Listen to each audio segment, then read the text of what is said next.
I'm Tom Beaumont, a national political correspondent for the Associated Press based in the Midwest. I entered the fall campaign season with a question: what changed over the summer?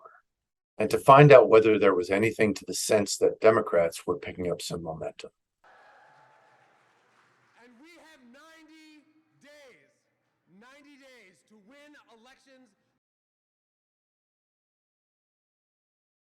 What I came away with was two major shifts, both involving independent voters, and I decided to focus my reporting in Wisconsin.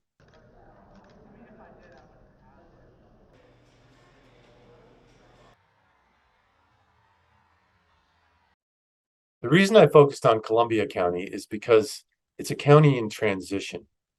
It's at the edge of the state's second largest metropolitan area, Madison, Wisconsin, and it is becoming more politically diverse.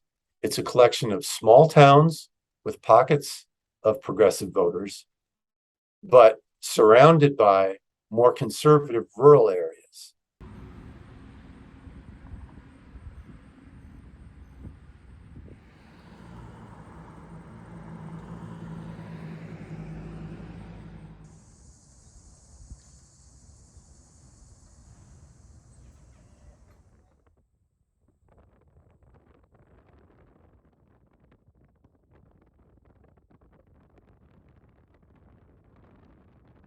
I talked to an independent voter there whose main concern was the overturning of Roe versus Wade and the impact that that would have on women's rights.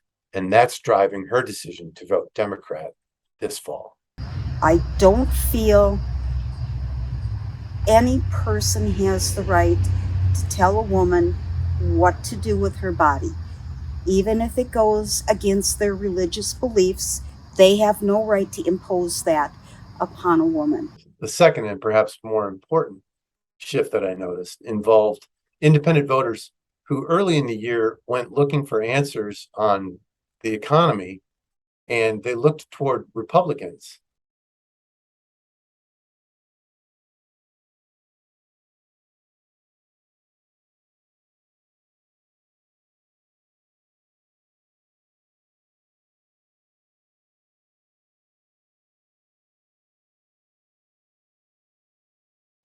On the one hand, they were running into messaging from Republican leadership in Washington, hammering away at Biden on the economy.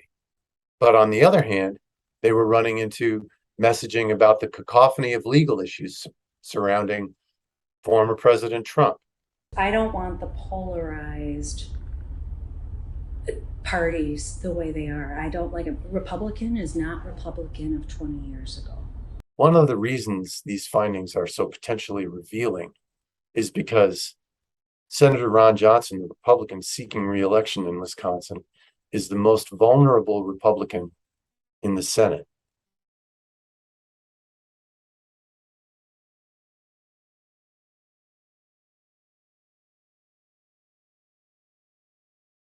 Whether Republicans can take the majority in the Senate depends in large part on how Johnson does among Republican voters in Wisconsin.